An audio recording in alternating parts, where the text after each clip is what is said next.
Des maths à tous et bienvenue dans Révéler vos talents, le podcast au service de votre performance.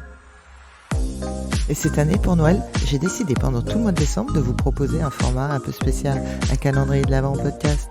Alors, comme tout bon calendrier de l'Avent, je vous donne rendez-vous chaque jour pour découvrir une nouvelle histoire, un nouvel outil de la préparation mentale, des anecdotes de managers ou de sportifs de haut niveau, des surprises audio à écouter. Un seul objectif, vous faire voyager jusqu'à Noël et vous inspirer pour révéler vos talents. J'espère que ça vous plaira. Ici Christelle Blandin, je vous envoie une bonne dose de motivation.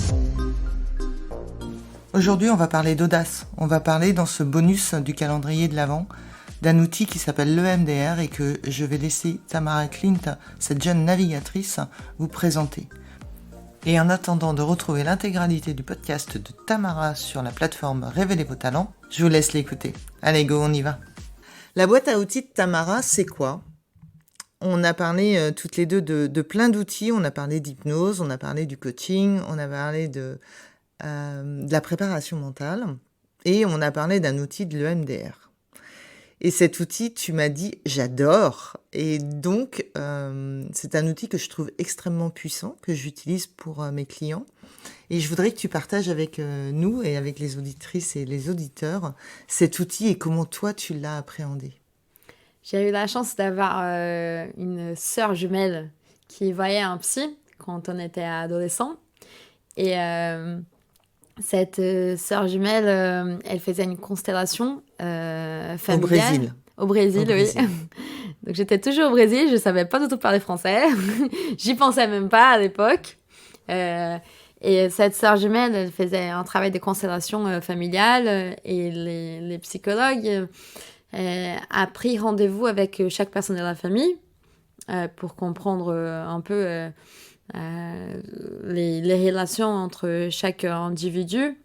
Et quand je suis passée chez ces psys, avec un échange qui était relativement rapide, il m'a indiqué que je pourrais avoir de la dépression. Je ne savais pas du tout qu'est-ce que c'était, mais je ne me considérais pas spécialement une personne triste. Je souriais aux gens dans la rue. Je n'avais pas des difficultés pour me relationner avec des gens.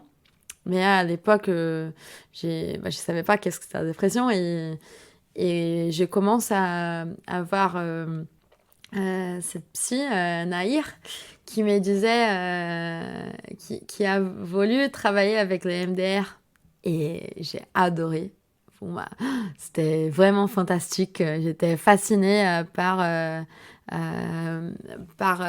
cette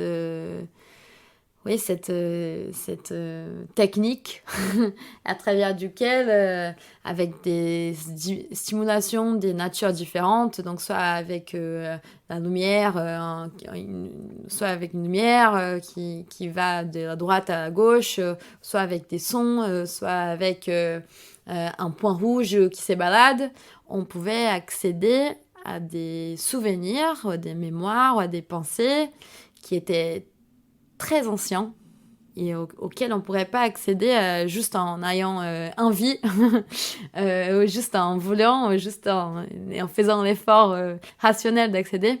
Et les MDR, pour moi, ça m'a ouvert tellement de champ des portes. possibles. Oui, et aussi pour pouvoir retravailler les souvenirs, pouvoir retravailler des phrases qui m'avaient traumatisée ou qui m'avaient donné des pensées négatives sur moi-même. C'était absolument transformateur pour moi. J'ai pu très, très clairement voir en avant et en après MDR. Cet épisode vous a plu ? Eh bien, bonne nouvelle. On se retrouve très bientôt avec un nouvel invité. En attendant, si vous souhaitez continuer à être l'architecte de votre réussite, rejoignez la communauté K Mental et Performance sur Instagram, Facebook ou www.mentalesperformances.bzh. N'hésitez pas à nous partager votre expérience et vos retours. Merci, Kenavo.